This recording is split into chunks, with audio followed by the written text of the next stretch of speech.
What's up, everybody? Welcome to another edition of the Music Bowl, and welcome to this second installment of our Moto Music, or I should say my Moto Music Monday series. For those of you just joining, and for those of you who need the recap from last week,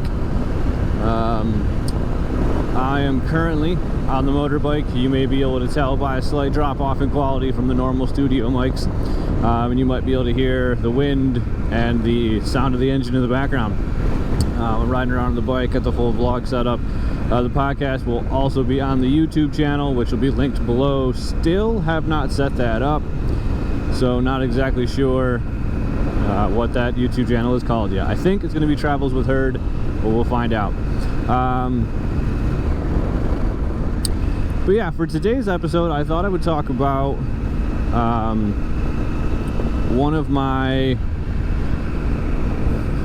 biggest influences as it comes to, or in terms of listening. We've got a track beat going on here. Let's join this real quick. And one of my biggest influences as a listener, and to a certain extent, obviously, then as a player, is a Israeli bass player named Avishai Cohen. One of my all-time absolute top-tier favorite players to listen to try and emulate. There was a long time when he was pretty much the only thing I was listening to, or in musicians like him.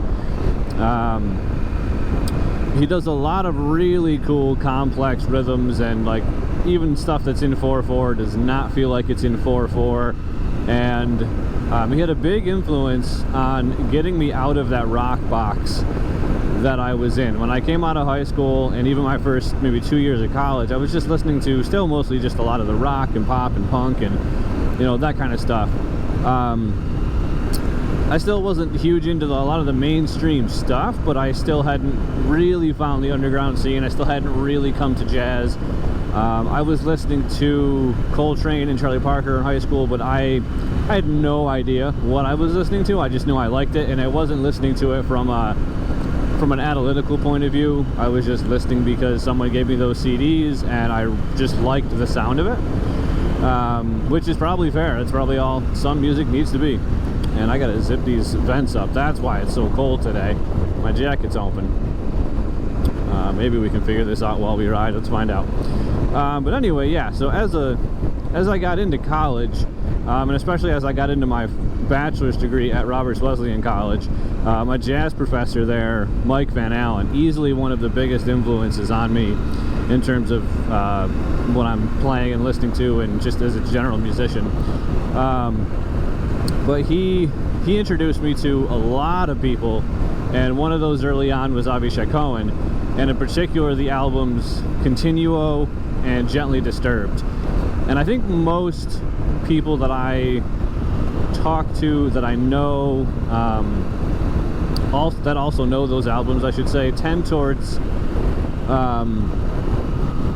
Gently Disturbed as the one that they prefer. It's trio, it's Shy Maestro and Mark Juliana, for anyone who knows those monster players as well. And the Continuo is the same thing, but there's also an oud player who, regrettably, I do not remember his name, but it's very similar. Trio with an oud, you know, it's not all that much different. But I always preferred Continuo, I should say, to Gently Disturbed. However, both are absolutely fantastic. And they both, you know, they're both very, very similar. One just has an oud player and one does not. But I spent hours and hours and hours trying to transcribe and play a lot of that stuff. And I was able to get kind of close on some of it. Me and my college drummer, we did our own take on oh shoot, what's the song? Not Smash, the other one. Emotional Storm, there we go. I transcribed the majority of Emotional Storm for him and I, and we did our best to fake play that song. But then a lot of those tunes I've looked up, you know, the transcription books, because a lot of it I can't even find one as a listener. I can feel it out, and I kind of know what's going on, generally speaking. I can sing the melodies back, but in terms of where to place those bar lines, it's really, really tough when you check out his music. So I I did get a lot of transcription books, which you can find free PDFs of. I didn't buy any of that. As we roll upon this nice little pond here. I'm guessing pond? We wouldn't call this a lake, would we? Listeners can tell me. Let's go, guy. Come on. Thank you.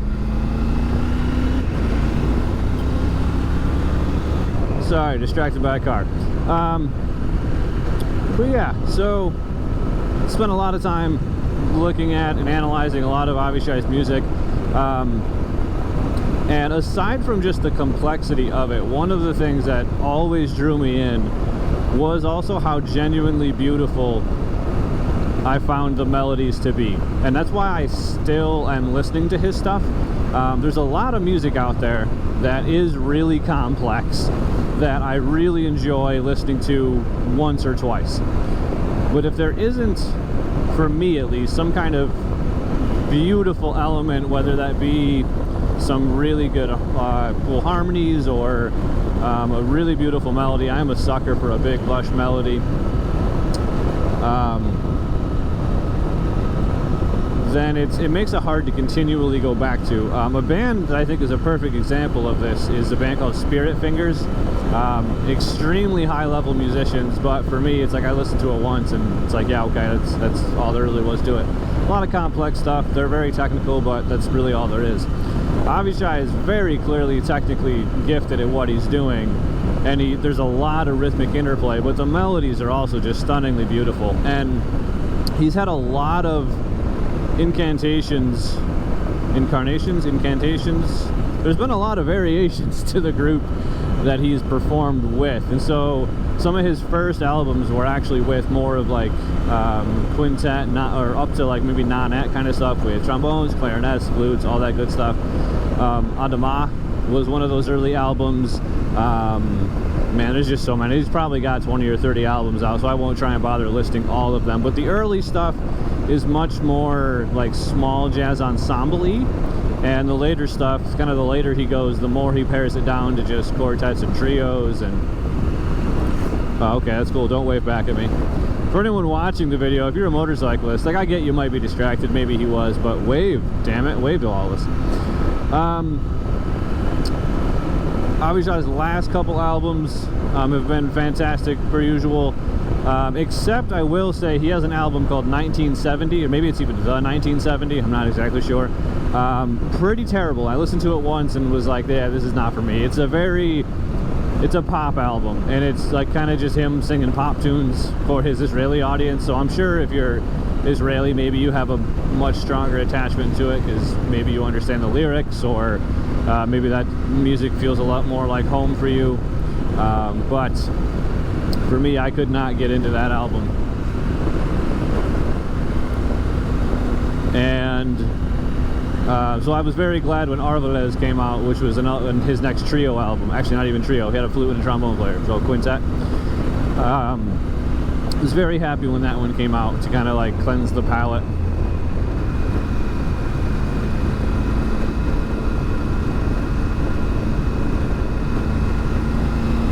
Did not take that corner all that well, but that's okay. We'll get it next time. Yeah, sorry, distracted by the moto riding, keep forgetting to talk about the music. Ooh, and a beautiful lake to see here.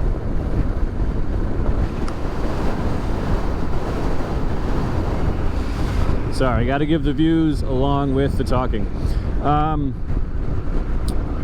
Anyway, yeah, so he's had many variations and versions. I've seen one of his trios with Omri Moore and Daniel Dorr.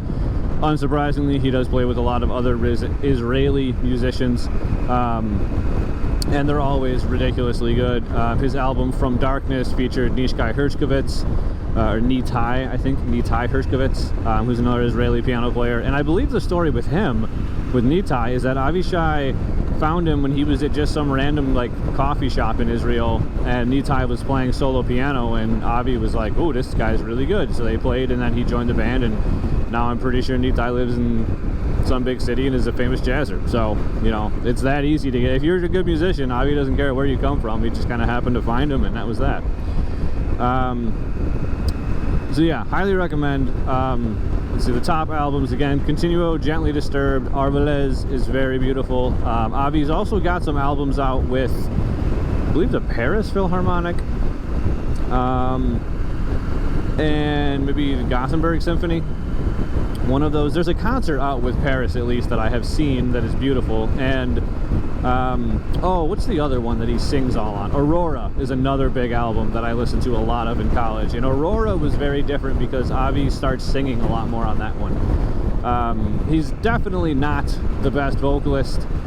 He can hit pitches, he sounds okay, and I think that's why I like him so much, is he gives me inspiration as someone who has also not got a great voice. Like, I can hit pitches occasionally, and I do say occasionally in full truth.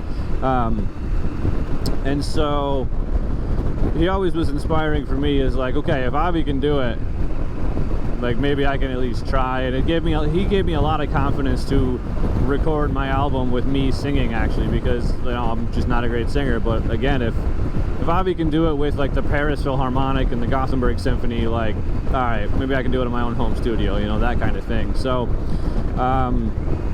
and I will say, off Aurora, there's a song called Shir Prada. Maybe I'm saying that horribly long. Shir Prada is how my American version of whatever that Israeli sentence is. Beautiful, beautiful tune. At this point, I can't quite remember what it was about. I remember I looked it all up and did the translations and stuff way back in the day. And just absolutely stunningly beautiful lyrics. A lot of that album was him kind of, I think, getting over a breakup. And you know, college is a very tumultuous time with the love and the romance, so I took a lot of sympathy, is that the word I'm looking for? Took a lot from that album, I should say. My roommates got fairly tired of me listening to those songs over and over, but they gave me a lot of comfort. So yeah, I recommend checking those out. Anything off Aurora. Seven Seas was the next one after that. That one was incredible as well. He was singing more, you know, just doing the cool rhythmic stuff. That one was just a very Avi album. And then Arbalez, the last one, again featured trombones and flute, and a whole different group. I don't even remember who the drummer and the piano player are on that one, because it's yet again a different incantation of the group. And likewise, where he's touring now, he's got some female drummer who I'd never heard of, and she's probably some Israeli cat, I'm not exactly sure. And all right, buddy, you got turn. And yeah, I'm not sure who he's touring with on piano these days either, because I know it's not Shai Maestro. But yeah, and he does have a new album coming out this year, so we've got some new stuff. So if you can go back and check out some of the back catalog, Continuo, Gently Disturbed, Aurora, Seven Seas, maybe those would be a good place to start. Any one of those is going to be fantastic.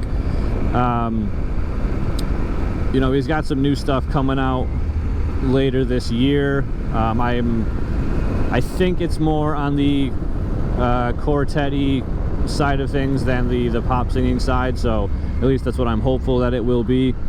So yeah, check those things out. Check out anything you can from Avi. There's the Paris concert, I believe, is on YouTube. You can watch him play and sing. It's jazz trio with orchestra.